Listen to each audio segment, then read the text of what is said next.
Study centre से जुड़े हुए मेरे तमाम बंधुओं को प्यार भरा नमस्कार साथियों। मैं आशा करता हूँ कि आप अच्छे होंगे और अच्छा जो वीडियो हम बना रहे हैं वो अच्छा आप उसकी तैयारी कर रहे होंगे और उसको बार बार रिवाइज कर रहे होंगे साथियों। हमने जो अपना 2 दिन का गैप हो गया है, हम क्रमवाही आराम से चल रहे हैं साथियों और धीरे धीरे पढ़ा रहा हूँ मैं, है ना। तो मैंने विकास और बाल जो अपना पहले यूनिट है जो रीड के सिलेबस के अनुसार चाइल्ड डेवलपमेंट जो बाल विकास है उसकी अपने अभिवृद्धि एवं विकास पर चर्चा की थी कि अभिवृद्धि क्या है। मतलब एक पेड़ का बड़ा होना अभिवृद्धि, लेकिन पेड़ में फल लगना क्या कहलाता है, विकास कहलाता है साथियों।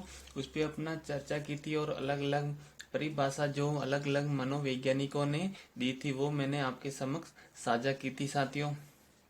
और डेवलपमेंट और अभिवृद्धि दोनों पढ़ने के बाद फिर अपने डिफरेंट पढ़ा था, अभिवृद्धि क्या है और विकास क्या है। मतलब अभिवृद्धि क्या सीमित समय तक चलने वाली प्रक्रिया, ये बात की थी।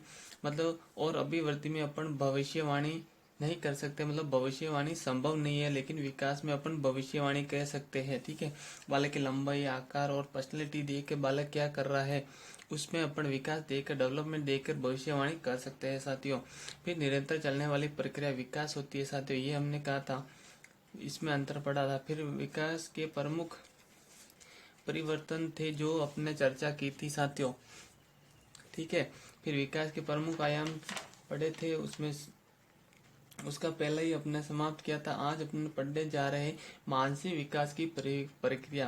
मतलब मानसिक विकास कैसे होता है साथियों, जो अपना मस्तिष्क का विकास कैसे होता है उस पर अपन चर्चा करें। जब बालक माँ की गर्भ में होता है तब तक उसकी अभिवृद्धि होती है, लेकिन जैसे ही बालक जन्म ले लेता है और मतलब उसका जन्म जन्म लेने के बाद उसका विकास प्रारंभ हो जाता है। तो विकास साथियों इस प्रकार से होता है जैसे कि एक माँ का बालक आवश्यकता की पूर्ति के लिए जोर से आवाज करता है साथियों। क्या एक माँ का जब तक बालक है वो अपनी आवश्यकता के अनुसार जोर से आवाज करता है साथियों। ठीक है, या उसकी आवश्यकता की पूर्ति के लिए आवाज करता है।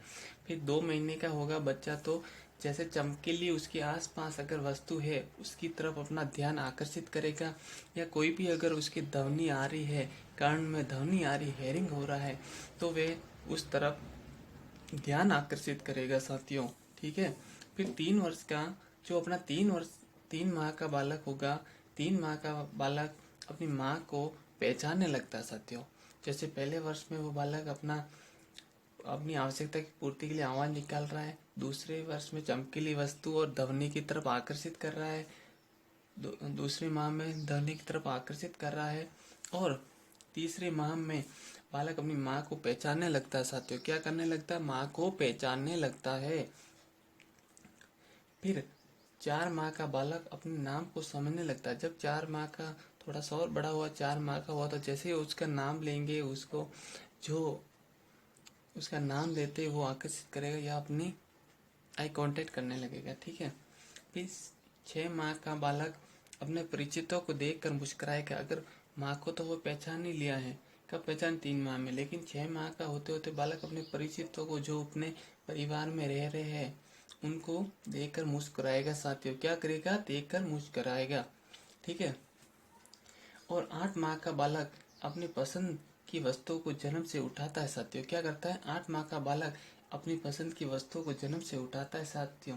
फिर 10 माह का बालक, 10 माह तक आते आते बालक अपनी आसपास के वातावरण को समझने लगता है कि इन्वायरमेंट कैसा है, तो वो समझने लगता है। कब समझने लगता है, 10 माह का। ठीक है, फिर 12 माह का मतलब 1 साल पूर्ण होते ही बालक छोटे छोटे अनुकरण करता है साथियों। क्या करने लगता है, अनुकरण करता है। जो 1 या 2 अक्षर के सार्थक शब्द बोल सकता है, अनुकरण करना जैसे उसके जैसे दोहरान कार्य करेगा। जो उसका माँ शब्द बोल रही है, पिता शब्द बोल रहे हैं, उसके परिवार के दादा दादी जो शब्द बोल रहे हैं उनका वो क्या करता है, अनुकरण। अनुकरण का अर्थ ये होता है साथियों सुनना, जैसे जो अपन कर रहे हैं वो सेम वो करेगा, तो अनुकरण करेगा बालक। ठीक है, फिर धीरे धीरे 18 माह में अपनी पसंद की वस्तुओं को संकेत से मांगने लगेगा साथियों। जब वो 18 माह का हो जाएगा तो बच्चा अपनी संकेत से जो उसको जरूरत है वस्तु को मांगने लगेगा साथियों। फिर 24 माह 24 माह का बालक नाम पूछने पर नाम बताता है और शरीर के अंगों के नाम बताता है। साथियों, देखा होगा आपने, जब 2 साल का बच्चा हो जाता है तो उसके बॉडी पार्ट मतलब शरीर के अंगों के अपन पूछते हैं कि ये क्या है बच्चा, ये क्या है, तो वो बताने लगता है ये हाथ है, ये कान है, ये नाक है, ये आँख है, ऐसे वो बताने लगता है साथियों। ठीक है। और 36 माह का बालक मतलब 3 साल 3 वर्ष पूर्ण करने के बाद करता है जब तक वो 4 से 5 अक्षर के शब्द बोलता है साथियों। क्या अक्षर के शब्द बोलता है साथियों। और 1 से 7 तक गिनती बोलने लगता है। 1 से 7, 9, 10, जो भी 7 तक मतलब लगभग 1 से 5, 6, 7 तक गिनती बोलने लगता है जो। ठीक है, 4 वर्ष तक होते ही। ठीक है, अब 36 वाक में 1 से 7 तक गिनती बोलता है। फिर 4 वर्ष के आने आने तक बालक 5 से 7 अक्षर बोलने लगता है, सब बोलता है। एवं 1 से 10 तक गिनती बोलता है। जैसे एक पूछेंगे बच्चे को गिनती तो बता सकता है 1, 2, 3, 4, उसका क्रम वही करना सीख जाएगा सब। जैसे कि पापा, मम्मी, दादा, आओ, वो चाहिए, वो पानी चाहिए, पानी दो, पानी लाओ, बैठा हूँ, खड़ा हो जाओ बेटा। तो जैसे जैसे बोलेंगे वो अनुकरण करेगा, वैसे ही उसका अपन को फीडबैक मिलता जाएगा साथियों। 5 वर्ष का बालक इंद्रिय धनुष के रंगों के नाम बता दे सकता। जब बच्चा आकाश में इंद्रधनुष निकलता है तो उनके कौन कौन से रंग है या रंग की पहचान करना सीख जाता है। 5 वर्ष तक आते आते बालक 5 वर्ष तक आते आते बालक सीख जाता है। ठीक है। और 6 वर्ष का बालक व्याकरण की दृष्टि से शुद्ध वाक्य बोलता है। मतलब 6 वर्ष तक बालक व्याकरण की शुद्ध वाक्य बोलता है। ठीक है। और 7 वर्ष का बालक छोटी छोटी कहानियां व कविता करता है। जैसे उसके दादा दादी, नाना नानी जो कहानी सुनाई है उनको, तो वह दोहरान करेगा या कहानी कहने लगेगा। ठीक है। या उसके सामने अगर घटित हुई है कोई घटना तो वो आके घर पे बता सकता है। ठीक है। यहाँ से वो 6 वर्ष के बाद वो स्कूल में जाने लग जाता है बच्चा। तो जो भी उसके साथ होते दिनचर्या वो क्या है, टीचरों के नाम न बता सकता है और उसका कौन है फ्रेंड बताने लग जाता है। फिर 8 वर्ष का बालक, जो 8 वर्ष का बालक होता है, जो अपने जीवन की सामान्य समस्या को समाधान स्वयं करता है साथियों। क्या 8 वर्ष का बालक अपने जीवन की सामान्य समस्या को समाधान स्वयं करता है साथियों। और 9 वर्ष का बालक गणित की सरल प्रक्रिया हल कर सकता है। मतलब 9 वर्ष का बालक अगर गणित की सरल प्रक्रिया को हल कर सकता है साथियों। ठीक है। और 10 वर्ष का बालक 10 वर्ष तक आता है तब बालक गणित में अगर कोई ज्यादा जटिल समस्या या प्रक्रिया हल कर सकता है। ठीक है। 12 वर्ष के बालकों का भाषाई विकास पूर्ण हो जाता है साथियों। पॉइंट टू नोटेड कि 12 वर्ष तक बालक का भाषाई विकास पूर्ण हो जाता है और 16 वर्ष के बालकों का मानसिक विकास पूर्ण हो जाता है। ठीक है। 12 वर्ष में भाषाई विकास पूर्ण हो रहा है, 16 वर्ष की आयु में मानसिक विकास पूर्ण हो रहा है साथियों। ठीक है। फिर अपने मानसिक प्रक्रिया संपन्न की। अभी अपन पढ़ते हैं गत्यात्मक विकास, जिसे अपन मोटर डेवलपमेंट कहते हैं। क्या कहते हैं? Motor development. तो गत्यात्मक विकास, मोटर डेवलपमेंट मतलब गत्यात्मक विकास एवं शारीरिक विकास। गत्यात्मक विकास और शारीरिक विकास में गहरा संबंध देखने को मिलता है या पाया जाता है। इन्हें एक दूसरे से अलग नहीं कर सकते साथियों। क्या कह रहा है? शारीरिक विकास और गत्यात्मक विकास को अपन अलग नहीं कह सकते। ठीक है, ये अलग नहीं किया जा सकता। जैसे जैसे बालक बालिकाओं का शारीरिक विकास होता है उनको उनकी गत्यात्मक विकास में भी वृद्धि होती है। मतलब कह सकते हैं कि शारीरिक विकास और गत्यात्मक विकास एक साथ साथ चलने वाली प्रक्रिया कह सकते हैं। ये गत्यात्मक विकास की प्रक्रिया क्या रहेगी? जैसे अपने पहले मानसिक विकास की प्रक्रिया पढ़ी, उसी तरह 1 माह में बालक क्या कर रहा था? वहां पर अपनी आवश्यकता के अनुसार जोर जोर से आवाज करता है। उसी तरह गत्यात्मक विकास की प्रक्रिया में 1 माह का बालक अपने सिर से ऊपर उठाना सीखता है, अपने सिर को ऊपर उठाना सीख जाता है साथियों। क्या कह रहे हैं? 1 माह का बालक अपने सिर को ऊपर उठाना सीख जाता है। 4 माह का बालक सहारे के साथ बैठ सकता है। क्या 4 माह का होते होते बालक सहारे के साथ बैठ सकता है? ठीक है। और 6 माह का बालक बिना सहारे के बैठ सकता है। आपने देखा होगा जब बालक अपने घर परिवार में होता ही है, आप सभी के हुए ही होंगे बच्चे, अपनी फैमिली में रहते ही है। तो जब 1 महीने का तो मतलब अपने सिर को उठाने लगता है या उठाना सीखता है। फिर 4 माह का बालक अगर अपन पकड़ के बिठा रहे तो वो पकड़ के बैठ सकता है, या किसी तकिए के सहारे उसको अपन बिठा सकते हैं, और अपन को जब छोटा हो तो अच्छा भी लगता है। फिर 6 महीने का होते बिना सहारे का बैठ जाता है, बिना सहारे के बैठ सकता है, ठीक है। फिर 8 माह का बालक घुटनों के बल पर चलने लगता है साथियों। क्या 8 माह का बालक घुटनों के बल चलने लगता है। अपन उसको क्या कहते हैं, अपनी भाषा मारवाड़ी में कहा गया है कि मानी मेवाड़ी में कहा गया है कि गुड्डालियो चाली रही हो भाइयों, तो गुड्डियालियो चाली रही हो, या गुड्डिया है ना, गुड्डियालियो चाल रही है नहीं, कहवे कि नहीं कहवे। हाँ, तो ई तरह हूँ 8 माह का बालक घुटनों के बल चलने लगता है, ठीक है। 10 माह का बालक सहारे के साथ खड़ा हो सकता है साथियों। 10 माह का आते आते बालक जैसे अपनी दोनों उस बच्चे की दोनों हाथ जब अपन पकड़ते हैं तो वो अपन को कितने टाइट पकड़ता है, और अपन को उसको पकड़ के खड़ा कर सकते हैं, ठीक है। फिर 12 माह का बालक बिना सहारे के खड़ा हो सकता है। 12 माह का बालक बिना सहारे खड़ा होना सीख जाता है, ठीक है। 18 माह का बालक चलने लगता है, ठीक है, चलने लगता है थोड़ा थोड़ा। फिर 24 माह का बालक दौड़ने लगता है। 2 साल का होते ही, 2 वर्ष का होते ही दौड़ने लगता है, और 3 वर्ष का होते ही बालक अपने स्थान से उछल कर किसी भी दिशा में घूम सकता है बालक, ठीक है। फिर 5 वर्ष का बालक अपने वजन का आधा वजन उठा सकता है। जैसे 5 वर्ष का बालक है तो मतलब 2.5 किलो वजन उठा सकता है, और 10 वर्ष का बालक है तो अपने वजन के बराबर वजन उठा सकता है। 10 वर्ष का छात्र है तो 10 kg उठा सकता है, और 18 वर्ष का बालक अपने वजन का दुगना वजन उठा सकता है, मतलब 36 kg वजन उठा सकता है। 18 वर्ष का बालक मतलब किशोर अवस्था में आ जाता है, ठीक है।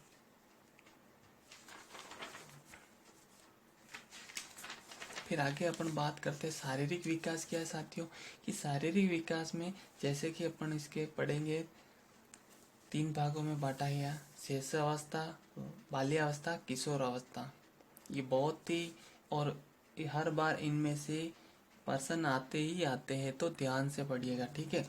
कि शेष अवस्था में शारीरिक विकास 0.2 से /0.5 अधिकतम वर्ष, 0.5 वर्ष कह सकते हैं कि शेष अवस्था का काल है 0 से 5 वर्ष अधिकतम, ठीक है।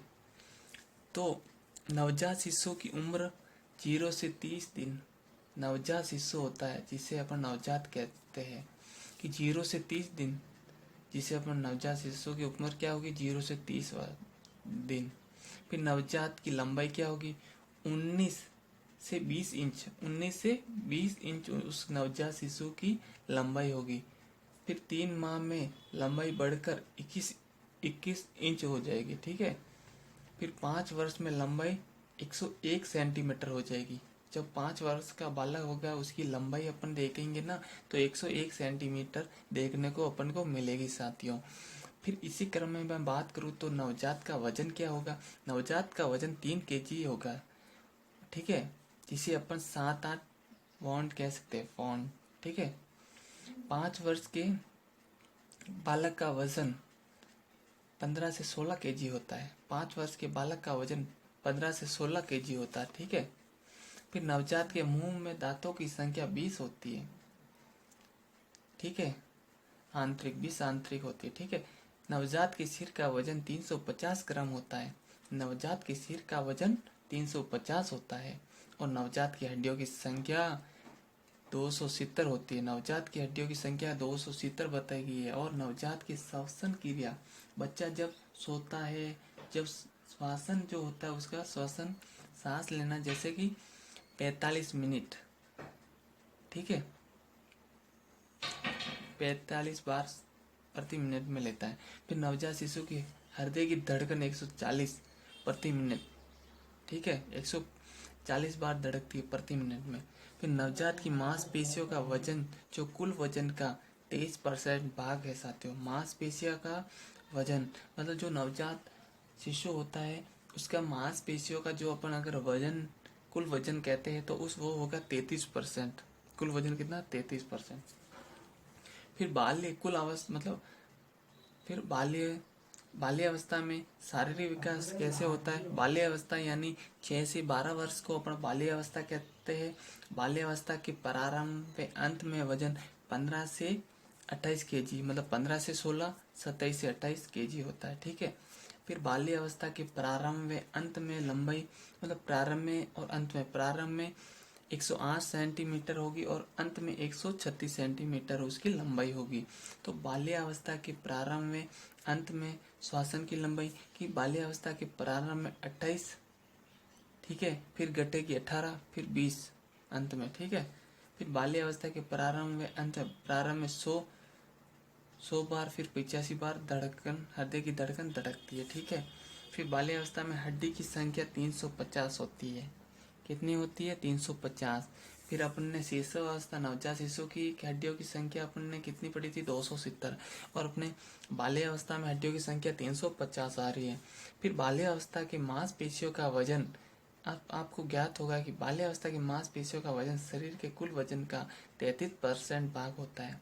कितने प्रतिशत भाग होता है? 33% भाग होता है। ठीक है। फिर बाल्य अवस्था में सिर का वजन 950 से 1150 ग्राम के बीच होता है।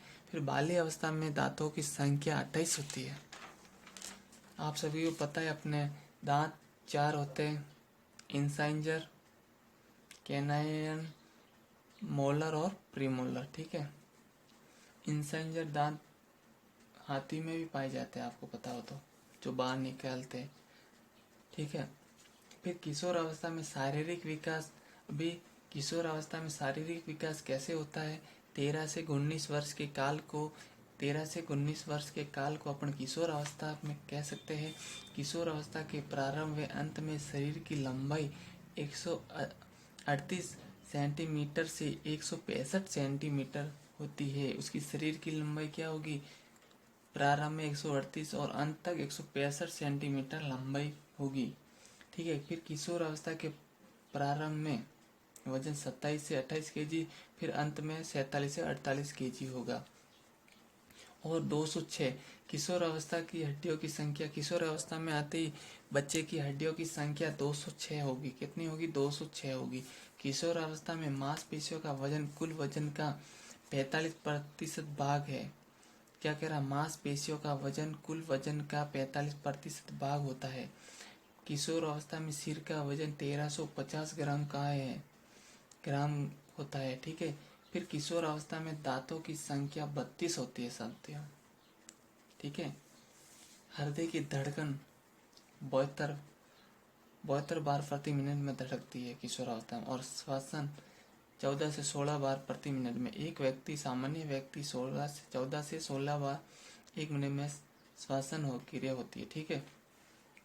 फिर अपन चौथे विकास की बात करें तो संवेगात्मक विकास कहते हैं। संवेगात्मक ऐसे आशय है कि बालक बालिकाओं के शरीर संरचना, शारीरिक संरचना में तत्काल परिवर्तन कर उन्हें कार्य करने के लिए प्रेरित करने वाली प्रक्रिया को संवेग कहते हैं। ठीक है। संवेग कार्य करने के लिए प्रेरित करने वाली प्रक्रिया भी है, जिसके निम्न परिभाषा मनोवैज्ञानिक ने जो अपने विचार प्रकट किए उनमें चर्चा करना चाहूँगा। पहले मनोवैज्ञानिक के हुए थे विलियम्स मैकडूगल ने मूल प्रत्यात्मक सिद्धांत में 14 प्रकार के संवेग बताए हैं। ठीक है। मैकडूगल ने अपने अनुसार संवेग कितने प्रकार के बताए? 14 प्रकार के बताए।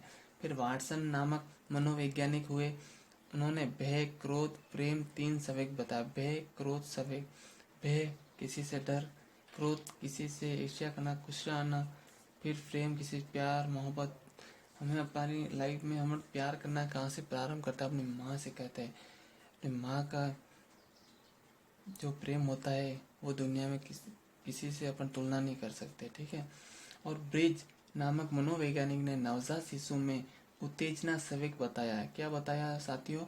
कि ब्रिजिस नामक मनोवैज्ञानिक ने नवजात शिशु के उत्तेजना संवेग बताया है। रोना वातावरण में उत्तेजना। ठीक है। रोना क्या है? वातावरण में उत्तेजना कह सकते हैं। फिर वुडवर्थ के अनुसार संवेग व्यक्ति के आवेग में आने वाली स्थिति को प्रकट करने वाली प्रक्रिया है।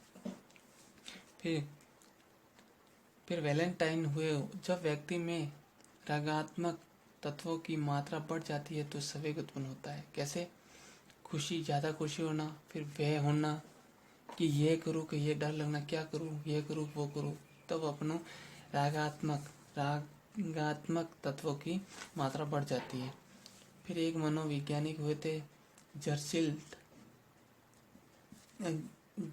के अनुसार व्यक्ति में अचानक विकास होने आने या अचानक भड़क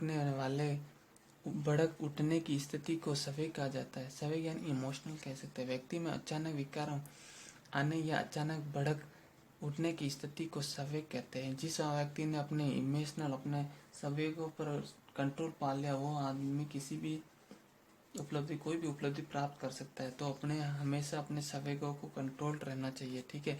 जब ज़्यादा खुशी हो तो ज़्यादा खुश भी नहीं होना चाहिए, ज़्यादा दुख हो तो ज़्यादा दुखी भी नहीं होना चाहिए। मतलब कुल मिला के अपने संवेगों को अपने कंट्रोल में रखना चाहिए। तो मैकडूगल के अनुसार 14 संवेग बताए हैं, वो इस प्रकार से है दोस्तों कि संवेग और मूल प्रवृत्ति। जो अपना संवेग क्या है, भय क्या संवेग, लेकिन मूल प्रवृत्ति क्या होगी, पलायन करना, ठीक है। फिर क्रोध क्या है, अपना संवेग, तो इसका मूल प्रवृत्ति क्या होगी, क्रोध आएगा तो क्या होगा, झगड़ा या युद्ध सा कह सकते हैं। फिर ईर्ष्या, अगर किसी से अपन को इमोशनल ईर्ष्या हो रही है तो उससे अपन क्या कर, निवृत्ति करना या छुटकारा या उससे दूर रहना। फिर वात्सल्य कहते हैं, वात्सल्य है अपने अंदर संवेग है, तो मूल प्रवृत्ति क्या होगी उसकी, पत्र प्रेम, ठीक है। फिर आश्चर्य यानी जिज्ञासा मूल प्रवृत्ति होगी, ठीक है। फिर विषाद संवेग है तो अपनी मूल प्रवृत्ति की दुख हानि। फिर एकांकीपन संवेग है अपना अकेला रहना, तो मूल प्रवृत्ति क्या होगी कि समूह की इच्छा या परिवार में जाऊँ, ये अपन करेंगे, ठीक है। फिर कुत्रीभाव रचनात्मक कार्य, एकाधिकारी इकट्ठा करना। फिर कृत्रिम भाव यानी रचनात्मक कार्य करेगा। फिर एकाधिकारी यानी संच प्रवृत्ति करेंगे, ठीक है। फिर कामुकता, तो विषम लिंगी सद्भावना, कामुकता यानी कामुकता अगर संवेग अपने अंदर आ रहा है या उत्पन्न हो रहा है तो अपन क्या करेंगे, मूल प्रवृत्ति क्या, विषम लैंगिक सद्भावना, ठीक है। फिर आत्मा विवाह जो आत्म गौरव की रक्षा के लिए, मैं भाई अपने आत्म गौरव की रक्षा करेगा। फिर आत्महीनता, फिर शरणागति जाएगा मूल प्रवृत्ति, ठीक है। फिर संवेग अपना भूख लग रही तो अपन क्या आ जाएगा, भोजन अन्वेषण करेंगे, ठीक है। फिर आमोद प्रमोद होगा, जैसे संवेग आमोद प्रमोद यानी खुशी, यानी तो भोग क्या अपन मूल प्रवृत्ति क्या करेंगे, भोग विलास। फिर जो निम्नलिखित अपने अभी अपन चर्चा करते हैं, दूसरा पॉइंट है संवेग की प्रमुख विशेषता क्या होती है। जैसे संवेग तत्काल उत्पन्न होते हैं साथियों, कैसे, मतलब अचानक ही उत्पन्न होते हैं, परंतु शांत धीरे धीरे होते हैं। संवेग सुखद एवं दुखद दोनों प्रकार के होते हैं। संवेग व्यक्ति की क्रियाशीलता पर प्रभाव डालता है, कि जो व्यक्ति उसकी शीलता क्या होगी उसके ऊपर ज़्यादा प्रभाव डालता है। जैसे अपने संभोग, अभी आपको पूछ सकते हैं कि संवेग कब से बनते हैं और कब समाप्त होते हैं। तो संवेग 1 माह का होता है ना बच्चा, बालक में संवेग बनना प्रारंभ होते हैं, और जब तक 2 वर्ष तक छात्र में सभी प्रकार के संवेग बन जाते हैं, ठीक है। तो इसका काल क्या होगा, 1 माह के बालक से संवेग बनना प्रारंभ करेंगे और 2 वर्ष तक संवेग पूर्ण रूप से बन जाएंगे। फिर आगे इसी कड़ी में अपन बात करते हैं कि 4 वर्ष के बालकों के संवेगों पर वातावरण अपना प्रभाव डालना प्रारंभ करता है, ठीक है। क्या कह रहा है, 4 वर्ष का जब तक बालक होगा जब तक संवेग पर वातावरण अपना प्रभाव डालना पड़ेगा। जैसे बाल्य अवस्था में सर्वाधिक अस्थायी संवेग बनते हैं, किशोर अवस्था में सर्वाधिक स्थायी संवेग बनते हैं। मतलब जब तक बाल्य अवस्था में सर्वाधिक अस्थायी संवेग बनेंगे, जैसे ही वो किशोर अवस्था में प्रारंभ करता है तो सर्वाधिक स्थायी संवेग बनते हैं। संवेग उत्पत्ति के समय व्यक्ति की मानसिकता कार्य करना कम कर देती है। क्या, संवेग अगर ज़्यादा उत्पन्न हो रहे तो समय के अनुसार व्यक्ति की मानसिकता कार्य करना